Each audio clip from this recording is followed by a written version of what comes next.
Bismillahirrahmanirrahim. Assalamu alaikum wa rahmatullahi wa barakatuh. I begin in the name of God, the Almighty, the most gracious, the most merciful, and I send peace to all of you. My name is Ustadha Ameena Blake, and I am so happy to be presenting a brand new mini series of mini lectures about the articles of faith in Islam. Now, this first and foundation mini lecture will really tell you about the foundation of the whole of Islam, which is to believe in the one God. The one God called Allah in Arabic, but actually Allah has 99 names. We're not going to have time to go through all of those names, but you can look them up on the internet if you would like to. But we are going to start off by looking at a couple of Allah's names which actually reflect his attributes.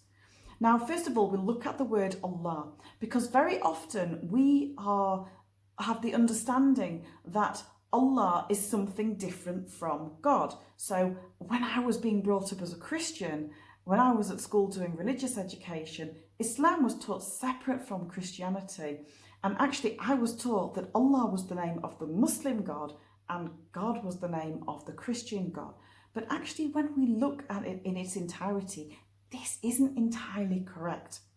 If you look at Christians in Arabic lands, Arabic Christians will call God Allah. So it's really a translation rather than a different God.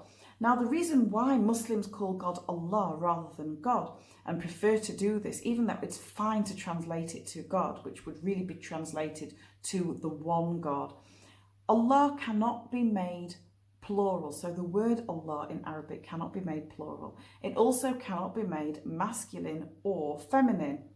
So actually, this makes the word and the attribute of God completely unique, which reflects what God is. We believe that God is above his creation, that actually he has no need for any procreation, to be married or to have children, and also is completely unique. There is nothing like God.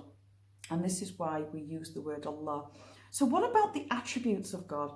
Now, one of the attributes, and the main attribute really that is spoken about by Muslims and in the Quran, even though there are 99 attributes of Allah, and please go and look them up, go and look at these amazing names of God, because often Allah gets pretty negative publicity as far as the media is concerned. Islam gets negative publicity, but if you look through the 99 names of Allah, you will find nothing but positivity and love. And one of the names I want to leave you with before we end this very short first session is the name Ar-Rahman. Ar-Rahman.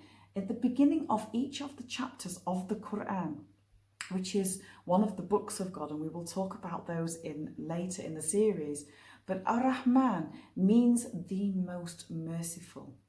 And we believe as Muslims that God is the most merciful and the most gracious, and that he has mercy on all his creatures, on all his creation. In fact, we believe this so much to the fact that we can see this mercy around us. And one of the miracles that really I think of is when we look at these creatures who are ferocious hunters, such as the crocodile, who actually keeps the young in the parent's mouth and doesn't destroy them and doesn't eat them. Look at the mercy of God on these tiny little birds that are able to migrate from the UK and from other European and Northern Hemisphere countries right across to the Southern Hemisphere, thousands and thousands of miles. I can't even get to the local Tesco's without my sat-nav. So where do they learn all this amazing stuff from? These little creatures who really have tiny little brains. Where do they get their sat-nav from? How do they know where to go and how to do it? This is, of course, one of the attributes of Ar-Rahman, the most merciful.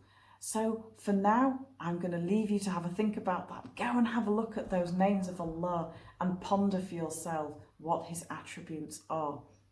So for now, from me, Ustadha Ameena Blake, peace be upon you. Assalamu alaikum wa rahmatullahi wa barakatuh.